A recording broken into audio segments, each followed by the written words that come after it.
ఏంటంటే ముద్రాస్. ఆ ముద్రాస్ చిన్ ముద్ర, చిన్మయ ముద్ర, ఆది ముద్ర, మేరుదండ. ఈ మేము ఒక 40 ఏళ్ల క్రితం ఎస్ఎస్వైలో నేర్చుకున్నాము. చాలా పవర్ఫుల్ ముద్రాస్. మనం ఎప్పుడైనా మనకి నడుము నొప్పి వచ్చినా, ఏం నొప్పి వచ్చినా ఇలాగా ఒక ఆ 4 ముద్రాస్ వజ్రాసనంలో వేసి కూర్చుంటే తగ్గిపోతాయని అనేవారు. నేను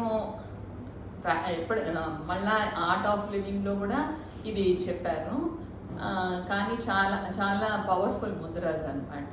సో ఇప్పుడు ఏంటంటే ఒక్కటే చేయమంటే అందరికీ బోర్ కొడుతుంది. అందుకని మెడిటేషన్తో పాటు ఇవి కూడా యాడ్ చేస్తున్నాను. ఏంటంటే ఎలాగైనా చేస్తారు లాస్ట్కి ఇప్పుడు ఏంటంటే కొంచెం కొంచెంగా ఇలా అలవాటు అయితే లాస్ట్కి మెడిటేషన్కి మీకు ఈజీగా ఉంటుందని నా ఉద్దేశం. జై గురుదేవ్.